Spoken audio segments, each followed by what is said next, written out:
નમસ્કાર દર્શક મિત્રો, હું છું આપનો કુંદન પાટીલ. તાપી જિલ્લામાં ઘણા સમયથી કેટલાય સરપંચો વિવાદમાં આવ્યા છે, ત્યારે કેટલાયક સરપંચો પોતાના સારા કામો માટે જાણીતા પણ થયા છે. ત્યારે આપણે આજે એવા સરપંચને મળવા જઈ રહ્યા છીએ કે તે પોતે એક યુવક છે, નવયુવક છે, અને તેઓ હાલ લોકોને જનજાગૃતિના કામમાં લાગ્યા છે. એ રીતે જાગૃતિ કરી રહ્યા છે કે લોકોને સરકારી યોજના તેમના જોડે પહોંચાડી રહ્યા છે, એક સરાહનીય કામગીરી કરી રહ્યા છે. ત્યારે 15મી ઓગસ્ટના દિને આપણે એક એવા પ્રામાણિક અને લોકો સુધી પોતાનું કામ અને તેઓને મળતી સરકારી તમામ માહિતીઓ પહોંચાડવાનો એક પ્રયાસ કરવા લાગ્યા છે. તેઓની સાથે આપણે એક ચર્ચા કરીએ. જી, આપનું નામ? સરપંચ શ્રી રિપિન ગામિત. કયા ગામના સરપંચ છો આપ? ચિખલદા. ચિખલદા. ચિખલદા ગ્રામ પંચાયતની અંદર કેટલા સમયથી સરપંચ પદે છો આપ? 3.5 વર્ષ. 3.5 વર્ષ. અત્યારે આપ સોશિયલ મીડિયામાં આપના વિડીયો ખૂબ વાયરલ થઈ રહ્યા છે. એ વિડીયોની અંદર તમે સરકારી વિભાગમાંથી આવતી અનેક યોજનાઓની માહિતી આપી રહ્યા છો. આ પ્રેરણા તમને ક્યાંથી મળી? આજુબાજુના ગામના લોકો જે મારી પાસે આવીને માહિતી લેતા, એના પરથી મને લાગ્યું કે કદાચ સોશિયલ મીડિયાની અંદર હું સરકારશ્રીની જે યોજનાઓ છે એની માહિતી આપું તો ઘણા ખરા સુધી માહિતી પહોંચે. કેમ કે યોજના વિશે માહિતી ખબર હોતી નથી ને આજુબાજુના ગામડાના લોકોના ફોન આવે, ઘરે આવીને મારી પાસે માહિતી માંગે. એના પરથી મને લાગ્યું કે કદાચ માહિતીનો અભાવ છે. એટલે મેં પછી સોશિયલ મીડિયા પર વિડીયો બનાવવાનું ચાલુ કર્યું. એના પરથી વિડીયો વાયરલ થયા ને વિડીયો વાયરલ થયા એટલે આખા ગુજરાતમાંથી ફોન આવે, મેસેજ આવે. એના પરથી ખરેખર માહિતીનો અભાવ છે લોકોને. એટલા માટે મેં પછી વિડીયો બનાવવાનું ચાલુ રાખ્યું. જી, જ્યારે એક સરપંચ પદે બેસેલ વ્યક્તિ પોતાની જવાબદારી સમજીને સરકારશ્રી સુધી સરકારની માહિતી પ્રજા સુધી પહોંચાડવાનું કાર્ય કરતો હોય છે, ત્યારે સરકાર આ માહિતીને એક સરળતાથી લોકો સુધી પહોંચાડે એના માટે સરકારશ્રીએ શું કરવું જોઈએ તમારા મતે? મારા મતે જે સરકારી યોજનાઓ છે એ ઘરે ઘરે પહોંચે એ માટે અવેરનેસ કાર્યક્રમો યોજવા જોઈએ. અને સાથે સાથે જો લોકોની જે માહિતી છે એ ખરેખર એક એક ઘર સુધી પહોંચે, ગામના છેવાડા સુધી પહોંચે, એ માટે જે સેવા સેતુ થાય છે એ બહોળા પ્રમાણમાં થાય અને મહિનાની અંદર જે સરકારી યોજનાઓ છે એ વિશે માહિતી આપે તો ઘણું સારું રહે અને વધારે લોકો સુધી માહિતી પહોંચે. જી, બીજું એક કે હાલ સુધીમાં તમારી ગ્રામ પંચાયતમાં તમે કેટલા વિકાસના કામો કર્યા છે? અમારી ગ્રામ પંચાયતમાં અમે ઘણા બધા વિકાસના કામો કર્યા. રોડ, રસ્તા, પાણીના જે નાની મોટી સમસ્યાઓ છે એ બધી સમસ્યાઓનું અમે નિરાકરણ લાવીએ છીએ અને લોકોની સમસ્યાને દૂર કરીએ છીએ. જી, તમારી ગ્રામ પંચાયતના અંદર જે તમારા મતદારો છે, જે ગામના ગ્રામજનો છે, તેઓને તમે અત્યાર સુધી કઈ સરકારી લાભથી તેમને માહિતી આપીને તેમને જાણ કરી છે અને કયા કયા લાભો અપાવ્યા છે? અમે કુંવરબાઈનું મામરી યોજના, જે લગ્ન સહાય યોજના, પછી વૃદ્ધ પેન્શન યોજના, વયવંદના, નિરાધાર વૃદ્ધ પેન્શન યોજના ને એવી તો બહુ બધી છે. રાષ્ટ્રીય કુટુંબ સંકટ મોચન સહાય યોજના, તેની અંદર જે મુખ્ય કમાનાર વ્યક્તિ છે મરણ પામે તો 2 વર્ષની અંદર અરજી કરે. જો એનો સ્કોર BPL માં છે 0 થી 20, એવી મેં 5 વિધવા બહેનોને સહાય અપાવી છે. ને સાથે સાથે વિધવા સહાય યોજના છે. એવો અમુક બહુ બધી યોજનાઓ છે જે વિશે મેં માહિતી આપીને લોકોને આ યોજનાઓનો લાભ અપાવ્યો છે.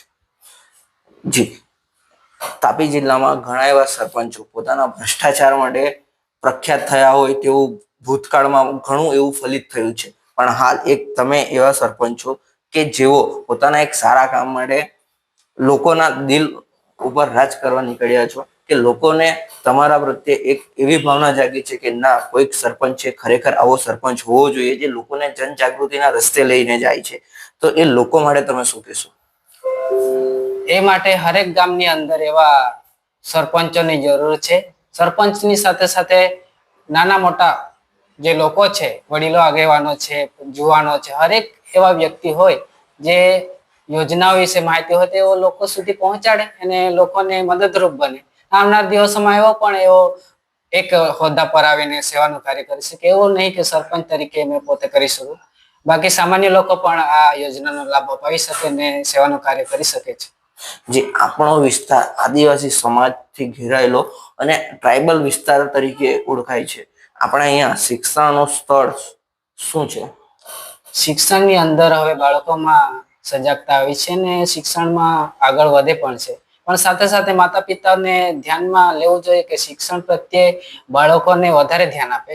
કેમ કે હવે ડિજિટલ જમાનો છે, મોબાઈલને યુઝ વધારે થાય, પણ મોબાઈલની અંદર જો વિદ્યાર્થીઓ જે બાળકો છે એમને માતા પિતા ધ્યાન આપે તો હજુ શિક્ષણમાં આગળ વધી શકીએ ને આગળનું જે શિક્ષણની અંદર જે કાર્ય છે એ કરી શકીએ. આજની જનરેશન છે એ જનરેશનને તમે શું સંદેશો આપવા માંગો છો?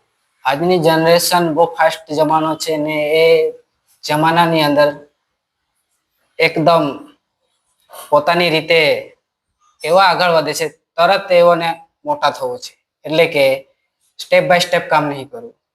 હવે જો સ્ટાર્ટિંગ કરી ને સ્ટાર્ટિંગની અંદર આજે કોઈ બી ધંધો રોજગાર કે ગમે તે ખેતી લાયક પશુપાલન સાથે સંકળાયેલા છે ને પશુપાલનની અંદર ખેતીવાડીની અંદર આજે આ જનરેશન ફિટ થતી નથી. કેમ? એનું કારણ શું કે આજે આ જનરેશનને પોતાની મેળે ફરવું નથી, કે આજે જે ધંધો લઈને બેઠા એ ધંધામાં સફળતા તરફ જોઈએ ને તરત સફળતા મળતી નથી. એ કારણને લીધે આપણો આ જે યુવાન વર્ગ છે પાછળ છે ને સાથે સાથે જે કેટીએમ ગાડી છે, ડ્યુક ગાડી છે, એવા અંદર બહુ બધા સામાન્ય લોકો પણ છે ને ઘરની પરિસ્થિતિ એવી હોય છતાં એવો ડ્યુક ગાડી લઈને ફરે, કેટીએમ ગાડી લઈને ફરે. આ બધું થવું ના જોઈએ. અને માતા પિતા પણ ધ્યાન રાખે કે તમારા બાળકો શું કરી રહ્યા છે, કેવી રીતે ધંધામાં આગળ છે, કોની સાથે ફરે છે, કોની સંગતમાં છે, કેવી રીતે કાર્ય કરે છે, એ બધું ધ્યાન રાખવું પડે ને તો જ આપણો યુવા વર્ગ સુધરે. જો કદાચ આવનાર પેઢીને આપણે જોઈએ તો એ ફાસ્ટ જમાનાની અંદર દોડ લગાવી છે, પણ એ દોડ કેવી છે? એ કાર્ય માટે નથી, એ પોતાના મોજ શોખ માટે જ ને એ થવું ના જોઈએ. જી, એક અંતિમ પ્રશ્ન, જો લોકોએ કોઈક યોજના કે કોઈક સરકારી કામકાજ માટે ગૂંચવણ ઊભી થતી હોય છે, તો જો તેઓએ કોઈ મદદ માટે તમારો સંપર્ક કરવો હોય તો કઈ રીતે કરવો? એવો મને સોશિયલ મીડિયા પર મેસેજ કરે છે કે અમારી આ સમસ્યા છે, અમને આ યોજનાનો લાભ મળી શકે કે કેમ? તો મેં એને મેસેજ કરું છું, તમારો કયો તાલુકો છે, જિલ્લો કયો, તમે ક્યાંથી, એ બધી માહિતી લેવ છો અને તમને યોજના કઈ જોઈએ છે, મતલબમાં કઈ યોજના વિશે તમે માહિતી આપી શકો. મેં ત્યારે એવો સામેથી કહે છે કે આ યોજના છે, આના વિશે મને જાણ કરે. હવે મારા કચ્છ ભુજથી ફોન આવે, પોરબંદર, અલગ અલગ જગ્યા પરથી બહુ ફોન આવે. એમાં વિકલાંગતા વાળા છે, પછી આ કુંવરબાઈ નું મામેરું છે, રાષ્ટ્રીય કુટુંબ સંકટ મોચનની સહાય યોજના છે, અલગ અલગ યોજનાઓ છે, એની વિશે માહિતી પૂછે છે ને હું ટેલિફોનિક રીતે મારો નંબર આપું છું, સામેથી મને નંબર આપે છે ને એ નંબર પર હું ફોન કરીને એવાની માહિતી આપું છું. જી, સોશિયલ મીડિયા પર આપને સંપર્ક કરવો હોય તો આપની આઈડી શું છે? મારી આઈડી છે રિપિન ગામિત. જી, જો મિત્રો, હવે આપને ક્યારેય કોઈક સરકારી લાભ મેળવવા કે સરકારી કામમાં કે સરકારી યોજનાની જાણકારી જોતી હોય તો તમે જરૂરથી આમનો સંપર્ક કરજો. એક યોગ્ય માર્ગદર્શન મળશે તેવી અપેક્ષા રાખી. આ યુવા સરપંચ દ્વારા સરકારી યોજનાઓને લઈને વિડીયોના મારફતે કઈ રીતે માહિતી પૂરી પાડવામાં આવે છે તેની એક ઝલક નિહાળીએ. નમસ્કાર, હું છું સરપંચ શ્રી રિપિન ગામિત. આજ હું તમને શ્રમ કાર્ડ એટલે કે ઈ નિર્માણ કાર્ડ વિશે માહિતી આપીશ. આ યોજનાની અંદર જે ઘરકામ એટલે કે ઘર મકાન બાંધકામને લગતા તમામ પ્રકારના શ્રમિકો, જેમ કે કડિયા કામ, સેન્ટિંગ કામ, કલર કામ, બારી દરવાજા fitting, tiles fitting, A to Z જે શ્રમિકો છે એઓને આ યોજનાનો લાભ મળવા પાત્ર છે. શ્રમિક તરીકે 9 મહિના સુધી કામ કરતા હોવા જોઈએ. જે શ્રમિક છે તમામ પ્રકારના શ્રમિકોનો સમાવેશ આ યોજનામાં કરવામાં આવેલ છે. જેનો શ્રમ કાર્ડ હશે એને અનેક પ્રકારના લાભો મળવા પાત્ર છે, જેવા કે શિક્ષણ સહાય, પ્રસૂતિ સહાય, આકસ્મિક વીમો અને સાથે સાથે હોસ્ટેલ સહાય, હોમ લોન સહાય, ETC અનેક પ્રકારના સહાય યોજના આ શ્રમ કાર્ડ દ્વારા આપને મળવા પાત્ર છે, જેની હું સંપૂર્ણ માહિતી હું તમને આપીશ. આ વિડીયોને તમે વધારે ને વધારે શેર કરો, જેથી કરીને જે શ્રમિકો છે એઓ સુધી માહિતી પહોંચે અને આ યોજનાનો લાભ એવો લઈ શકે. તમે મને આ યોજના વિશે પૂછી શકો છો અને હું તમને આ જરૂરથી આ માહિતી આપીશ, જેથી કરીને વધારે ને વધારે લોકો આ યોજનાનો લાભ લઈ શકે અને જે શ્રમિકો છે જે ઈ નિર્માણ કાર્ડ એટલે કે શ્રમ કાર્ડ કઢાવ્યો નથી તો કઢાવી શકે અને યોજનાનો લાભ લઈ શકે. વિડીયોના અંત ભાગમાં મેં આ શ્રમ કાર્ડ વિશેની તમામ પ્રકારની માહિતી નાખેલ છે. તમે જોઈ શકો છો અને સ્ક્રીનશોટ લઈ શકો છો અને બીજાને પણ શેર કરી શકો છો. ધન્યવાદ.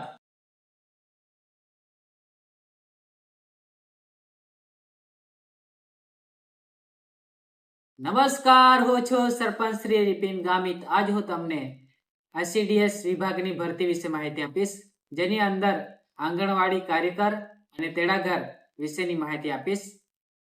તારીખ 8/8/2025 થી તારીખ 30/8/2025 સુધી તમે ઓનલાઈન અરજી કરી શકો છો.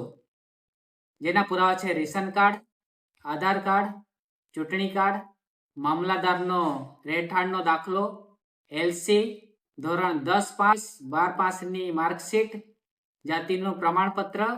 અરજદાર પોતાના ગામ, વિસ્તાર અને વોર્ડની અંદર જે ખાલી જગ્યા છે એની અંદર જ અરજી કરી શકે છે અને અરજદારની ઉંમર 18 વર્ષથી 33 વર્ષની હોવી જોઈએ, જેની ખાસ નોંધ લેવી. આ યોજનાને તમે વધારે ને વધારે શેર કરો, જેથી કરીને લોકો સુધી માહિતી પહોંચે અને એવો ઓનલાઈન અરજી કરી શકે. અને ખાસ આ વિડીયોના અંત ભાગમાં હું તમને આ યોજના વિશે સંપૂર્ણ માહિતી હું તમને આપીશ. તમે સ્ક્રીનશોટ લઈ શકો છો અને બીજાઓને પણ શેર કરી શકો છો. ધન્યવાદ.